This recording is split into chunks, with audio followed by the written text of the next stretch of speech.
So మనకు ఈ మూవీకి అయితే వెనస్డే రోజుకే టికెట్స్ ఉండే అండి, పోయిన వెనస్డేకే. But I couldn't make that, ఆ రోజు కుదరలేదు నాకు రావడానికి. దాని తర్వాత నేను మొన్న ఫ్రైడే చూడడం జరిగింది రాజధానిలో. ఫుల్ ప్యాక్ అయ్యిండే, 11 AM షో మొత్తం లైక్ హౌస్ఫుల్ అయ్యిండే. ప్రాబ్లీ 5-6 సీట్స్ అట్లా ఉన్నాయి, కానీ మాక్సిమం హౌస్ఫుల్ అయింది. నేను సినిమాలో అరే ఏముంటుందిలే, నార్మల్ కామెడీ ఫిల్మే ఉంటుంది కదా అనుకొని జీరో ఎక్స్పెక్టేషన్. లైక్ నేను ట్రైలర్ ఏం చూడలేదు, బాగానే అందరు మామూలు కూడా బాగుందన్నారు. ఎర్లీ ప్రీమియర్స్కి వెళ్ళిన వాళ్ళని వెళ్ళా. సర్ప్రైజింగ్లీ నాకు సినిమా నచ్చింది. సినిమా స్టోరీలు ఏం లేదండి, సింపుల్. ఒక గ్యాంగ్ ఆఫ్ ఫ్రెండ్స్ ఉంటారు. ఎంపీసీ ఇవి ఏమంటారు, ఏదో ఎగ్జామ్ రాస్తారు కదా, ఎంసెట్ రాస్తారు, సరిగ్గా రాయలేకపోతుంటారు, లాంగ్ టర్మ్లో పడతారు అనమాట. ఇద్దరు ఫ్రెండ్స్ పడతారు. ఆ ఇద్దరికి అక్కడ ఒక ట్యూషన్ ఉంటుంది, అక్కడ ఒక అమ్మాయి పరిచయం అయితే, ఆ అమ్మాయి పరిచయం అయినాక వీళ్ళ లైఫ్ ఎలా మారింది, వీడు అసలు ఎంపీసీ క్లియర్, అది ఏమంటారు ఎంసెట్ ఎగ్జామ్ క్లియర్ చేశాడా లేదా, మధ్యలో వీళ్ళ ఫ్రెండ్ క్యారెక్టర్ ఏం చేస్తుంటాడు, వీళ్ళ నాన్న ఏమంటుంటాడు, ఆ అమ్మాయి వాళ్ళ నాన్న ఏమంటారు, ఫైనల్లీ ఇట్స్ హ్యాపీ ఎండింగ్, లేకుంటే హార్ట్లో ఇందు మాదిరి హోల్ ఎండింగ్. ఇదే సినిమా. చాలా చాలా బేసిక్ స్టోరీలు అనేది. ఎట్లా అంటే ఇప్పుడు మన మీరు ఇంటర్మీడియట్ అయ్యింటే ప్రతి గ్యాంగ్లో ఇట్లాంటిది ఒక స్టోరీ జరిగే ఉంటుంది.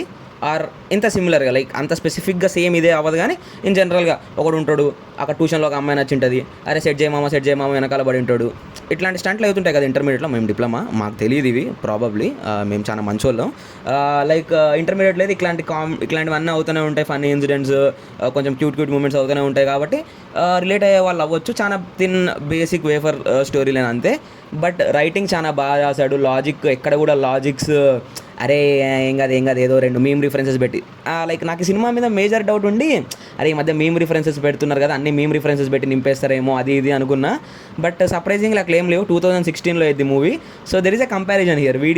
ఈ మూవీలో లవ్ స్టోరీకి బాహుబలి 1 డిజాస్టర్ టాక్ వచ్చింది, దాని తర్వాత కొన్ని రోజులకి హిట్ అయింది, దాని తర్వాత పార్ట్ 2కి ఏమైంది అన్నట్లు కొంచెం ఒక సిమిలర్ ప్యారలల్స్ గీస్తూ నరేట్ చేస్తుంటారు అనమాట. I felt it really good, చాలా బాగా అనిపించింది.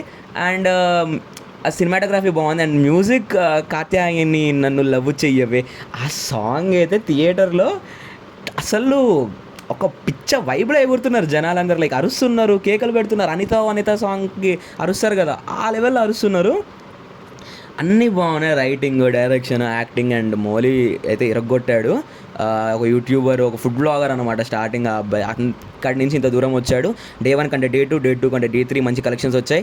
సో ఇంకెవరైనా చూడకపోతే ఈ సినిమా చూడండి, అందుకే రివ్యూ పెడుతున్నా. And special mention to heroine, Ambajipeta marriage బ్యాండ్లో ఉన్న హీరోయినే. తను ఉన్నంతలో బాగానే చేసింది. మేజర్ క్రేజీ ఏంటంటే మౌలి వాళ్ళ తమ్ముళ్ళకి ఒక అబ్బాయి చేశాడు, ఆ అబ్బాయి ఇరక్కొట్టాడు. జయకృష్ణ అని ఇంకొక అబ్బాయి ఉన్నాడు, మౌలి వాళ్ళ ఫ్రెండ్ క్యారెక్టరు. ఇన్స్టాగ్రామ్లో నన్ను ఫాలో చేస్తున్న అబ్బాయిని, మస్త్ బాగుంటుంది కంటెంట్.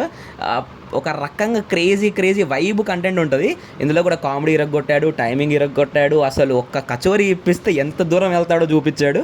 నేను కూడా సమోసా తీసుకొని అట్లాంటి గొప్ప పనులు చేశాను అనుకోండి శిరీష. బట్ ఇదైతే సినిమా బాగా నచ్చింది నాకైతే. మీరు కూడా వెళ్ళండి, రెగ్యులర్ ప్రైజెస్ ఉన్నాయి, మంచిగా ఎంకరేజ్ చేయండి. ఓటీటీకి వెళ్ళాక చూసుకోవచ్చు కదా అనే అనుకున్నాం మేము కూడా.